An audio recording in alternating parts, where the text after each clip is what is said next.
Many of us forget about this detail in our bike fit, but could making a small change here make a big difference to our riding? We're talking Q factor. Q factor is the lateral distance from the outside of one crank to the other. Typically, this is somewhere between 150 to 170 millimeters, depending on the group set you're using. Stance width is another term related to Q factor. This is instead the distance between your feet when actually on the pedals. The Q factor on your bike will of course impact your stance width, but the latter is much easier to change. You can switch out your pedals to ones with different length spindles, you can use spacers to change your stance width, or you can adapt your cleat position on your shoes, all of which can easily change your stance width on the bike. Recently, I switched to these longer spindle pedals from Wahoo, which are considerably longer than what I was using in the past, and actually a tad longer than what I used back when I was racing. As soon as I switched to them, I noticed an instant difference in both my comfort and my power transfer. And it led me to think that maybe I've been totally underestimating Q factor's ability to change my feeling when I was riding and my ability to ride harder than I thought possible. And it made me think maybe we're all underestimating Q factor in our riding. So I've decided to dig a little deeper on the topic, starting off with any scientific research that's out there. And actually, I found very little scientific research out there on the topic of Q factors, but I did find one study of note from 2014 out of the University of Birmingham.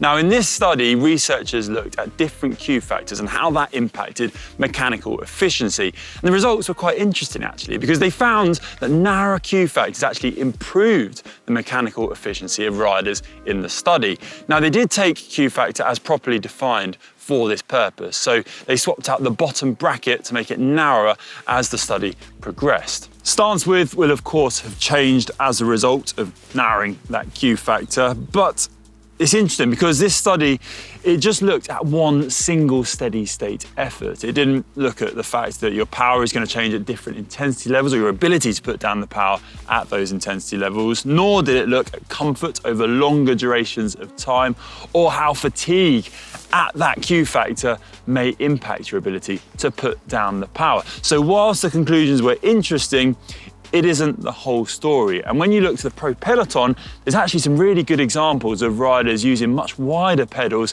to their advantage. The likes of Bradley Wiggins, Mark Cavendish have both been known to go for a longer spindle on their pedals and didn't do them any harm in the power department. Another reason given for using a narrower Q factor and stance width is aerodynamics. The reason here is the fact that if you do bring your feet closer to the bottom bracket, you bring your legs in out of the wind, creating a much narrower profile to cut through the air, hopefully ride faster as a result. Now, Graham O'Brien is a good example of someone who's done this in the past, riding a really narrow Q factor in his pursuit of the hour record. And I get the reasoning here. Bring your legs in, making yourself much narrower, much lower profile. Potentially, you're going to cut through the wind better and ride faster. But at the same time, it doesn't make sense though if you bring your feet in and you hope to bring your legs in, but at the same time, you can't ride in that position. Your knees splay out and you negate any aerodynamic benefit as a result. Plus, it might not be that comfortable over longer periods. And whilst we all love to be aerodynamic, I think my main priority is being comfortable on the bike and how that transfers to the power in the leg department. My own personal view is that for all the different size bike riders out there just isn't the same choice when it comes to your Q factor when you compare it to, say, different sized road frames, stem length, handlebar width even. It's just not the same choice. So I got in touch with bike fitter Phil Burt, who's once been previous physio to Team Sky and British Cycling, to get his take on the topic. And I started by asking him where this kind of standard length for stance width originated from. Stance width, or Q factor, the distance between our pedals, is fairly standardized. You can obviously get longer and shorter ones on certain types of pedals, but it's just standard. It's just a universal thing. And I imagine it's come from when bikes were first made and commercially made, that probably somebody arrived upon a distance that seemed to work for most people. And they probably didn't want to offer lots of different ones for commercial production reasons. And that was decided upon and generally accepted. Well, generally find that. And then as we all know within cycling, quite often though, we have these cultural things that we accept as norms, and then they stay and they're very hard to shift. So I bet the honest answer is I don't know where it come from, but it obviously came from somewhere. So then, stance width and pedal size is pretty generic across the board, but should we be concerned with this? According to Phil, should we worry about this aspect of our bike fit? I think stance width is massively overlooked as a factor in so many people's suboptimal setup. It's not as powerful as some things, for example, crank length, saddle height. They're really, really important and so on and so forth. But you're right, you think about the variants of handlebar positions we have and whips available, which takes the fact that, I'm bigger and wider than maybe a small lady, but the stance width is exactly the same. It's just mental, and it can cause problems, and it can be the solution for lots of issues for some people, My hunch is right then, and stance width can have a big effect on your riding. But what are the main perils, according to the expert of getting this part of your bike fit wrong? With the stance width of also, the biggest group of people who suffer that are people who have wide hips, which are predominantly women. The reason for that is because they have a wide hips, that they're basically, if they're forced to have a narrow stance width, that's the thing that affects Q angle. Q angle is different to Q factor. I tend to talk about Q angle and stance width so people don't get confused. So Q angle is the angle that your quadriceps meets your patella and patella tendon at. So the angle the knee comes into and out. So you can imagine it's basically akin. If you imagine doing a single leg squat, you set up for that with your foot underneath your hip and your knee in line, don't you? Yeah. Otherwise, you'd fall over. Yeah. If you think about it in cycling, if you've got wide hip, your foot's inside that. Imagine how suboptimal that is biomechanically. Now you can do it because you're not going to fall over because you're sitting on the bike. Yeah.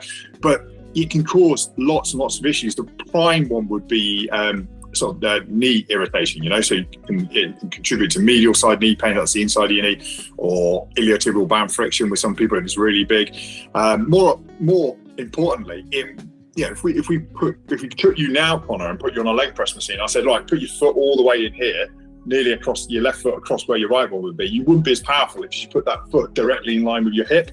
So yeah, I think there's performance issues there, and then there's pain and suffering issues. But stance width also is important to how you sit on the saddle, because if you're forced to have this very narrow saddling stance compared to where your hips want to be, that can be a real common cause for chafing.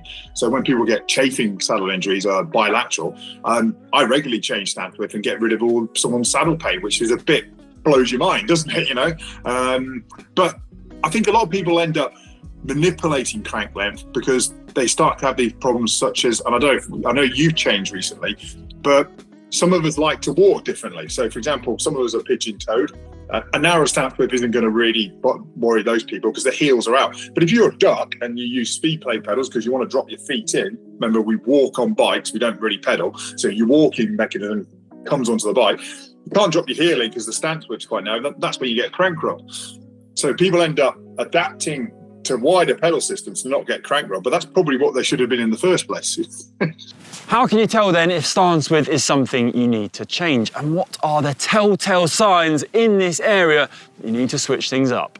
Yeah, I think if you get excessive crank rub, that's either because you're on the wrong pedal system, got your cleat set up wrong, but it quite often will be you're trying to drop your heel in and you can't because the stance width is too narrow. So crank rub will be one of them. I think the other thing I mentioned there is if you suffer with chafing on the saddle, no matter what type of saddle you use, or that's probably a sign that you're trying to get your legs in here. You'd be internally rotating your hip, and that will be making you sit in a very sort of narrow perching point.